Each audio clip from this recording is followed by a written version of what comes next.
बिस्मिल्लाहिर्रहमानिर्रहीम। अस्सलाम वालेकुम नाजरीन, मैं हाँ तुहाडा अपना मेज़बान रिजवान कलंदरी और तुसा दे पे झोंक टीवी और सारा प्रोग्राम जेड़ा बैठक तुसा डेली प्रोग्राम लेते हुए सारे प्रोग्राम दे जनाब उसामा भाई और जनाब ज़ैनुल आबिदीन भाई माशाल्लाह दुए नौजवान स्टूडेंट हैं और आई सारे प्रोग्राम दे तशरीफ घेना हैं और कुछ अपने शिकवे भी घेन के हैं मौजूदा हुकूमत नाल और इन्हां नाल गाल मुहड़ करने जनाब।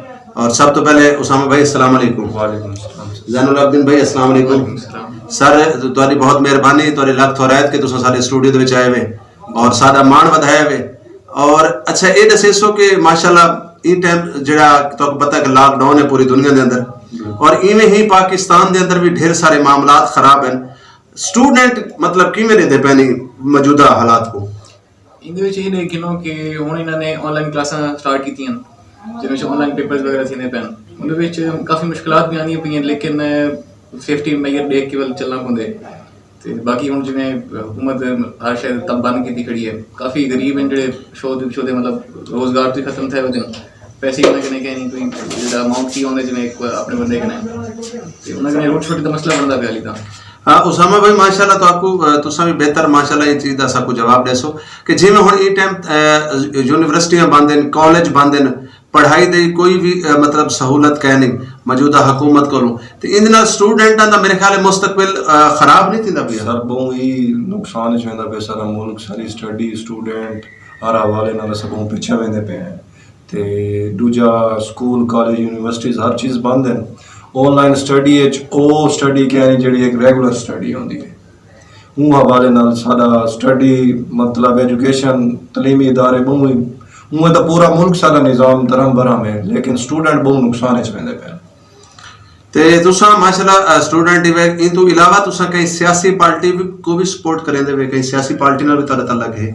सारा अल्हम्दुलिल्लाह पीपल पार्टी को सपोर्ट करेंगे लेकिन असा अपने सूबे के हक एसडीपी को दिलों सपोर्ट करेंगे। असा सराकी हैं, सराकी सारा हक है और असा सूबे वास्ते वर्क करेंगे पे और सराकिस्तान डेमोक्रेटिक पार्टी नाल हर लिहाज नाल खड़े हैं और इंशाल्लाह सूबा सा किंसू सारा हक है। हाँ ज़ैनुल आबिदीन भाई गल है कि इन टाइम सराकिस्तान डेमोक्रेट पार्टी ने पहली दफ़ा मैदान दे विच आवन दा एक फैसला किया जिंदे उत्ते MNA MPA इलैक्शन लड़ते पैन और इन्हां दा जिहड़ी इन्हां दे सब तो वड्डा जिहड़ा इन्हां दा ऐलान है वो ये है कि साडा सूबा अलग होवे कि साडा सूबा जिहड़ा अलग हो सी तो उहदे विच जिवें तुसां नौजवानी में वैकेंसियां आंदियां नौकरियां दा मतलब बे भी ढेर सारे ऐसे मामलात हैं। फंड आंदा है जिवें कि सारे टाइम सराइकी सूबे को फंड प्रॉपर तौर पर नहीं मिलता पिया ते इहदे बारे तुसां क्या आखसो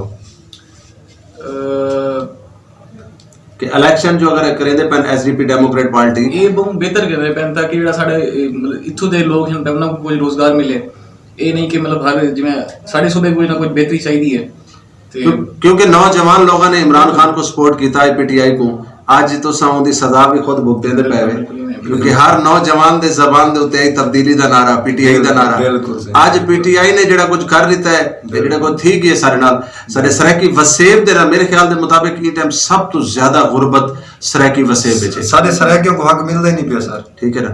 और उनकी वजह ये कि देखो ई टाइम काश्तकारी पूरे पाकिस्तान दे अंदर सब तो ज्यादा क्योंकि सारा इलाका सारा काश्तकारी का इलाका है सराकी के देने पे सब बाहर लिहाज नाल सारा मकसद जट मजदूर जितने भी हैं ताए सराकी भी हर लिहाज नाल खड़े थे ई टाइम लेकिन डिठा वने तो सारा सारा फंड लाहौर च वेंदे सारे सराकियों को तो कोई हक नहीं मिलता पिया कोई प्रैफिट नहीं करेंदे पे ते इंदे वास्ते जिवें सराकिस्तान डेमोक्रेट पार्टी ने एक नारा लाया इलेक्शन दा MNA दा MPA दा तुसा क्या आखसो मतलब इंदे विच सपोर्ट करेसो ना को सारा साबरे दिल और जान नाल सपोर्ट करेसो असा सराकियों और साडा हक है और असा इंशाल्लाह सुबह गिनसू।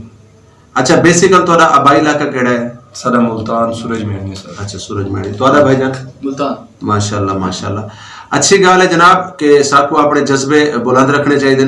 अच्छा ज़ैनुल आबिदीन भाई हुकूमत को कोई पैगाम देना चाहो तो? हुकूमत वास्ते यो पैगाम है कि मतलब सराकिस्तान जो एक सुबह साड़ा बनावें साढ़े वास्ते कोई बेहतरी वास्ते सोचें ते ताकि असें कुछ मतलब कहीं हद तक असा अगू मतलब हर शो बिच अगू मान सकूं।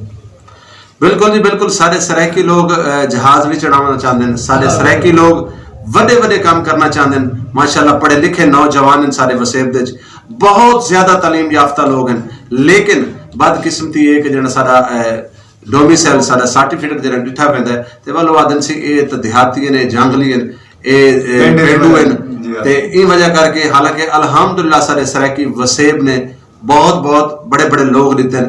देखो सारे सराकी वसेब ने MNA दिते हैं, MPA दिते हैं, मिनिस्टर दिते हैं, वड्डे तो वड्डे लोग दिते हैं, ठीक है ना।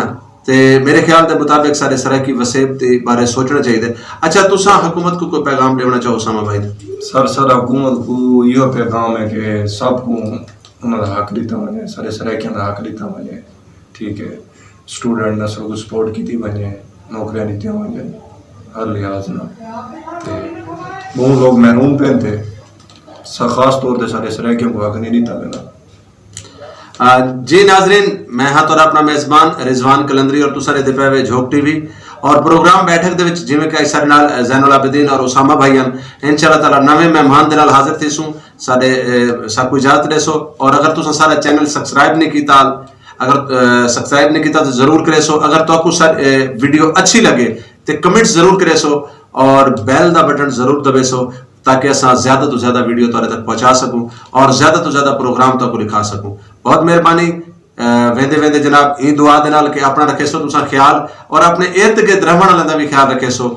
और तो पता है कि माह रमजान का नेक महीना है और ये एक चीज़ की कोशिश करेसो। अगर तुसा ज़कात देना चाहते हो, तुसा अगर खैरात देना चाहते हो, अगर तुसा फितराना देना चाहते हो तो वक्त तो पहले दो ताकि लोग जोड़े गरीब बेचारे इस टाइम परेशानी के आलम में वो तुहाडे पैसे नाल रोज़ा अफ्तार करें, तुहाडे पैसे नाल अपने बच्चों की शॉपिंग करें ताकि ईद तो पहले उन्होंने खुशहाली मिले। तो पता है कि इस टाइम दो तबके हद तो ज्यादा परेशान हैं, एक सफेद पोश तबका और एक बेचारा जिहड़ा ताजी मजदूरी करने वाला है। तो इंशाअल्लाह ताला सारी गाल ते तुसा अमल करेसो और इंशाअल्लाह ताला एक नवे मेहमान दे नाल हाजिर थिने। अल्लाह हाफिज़।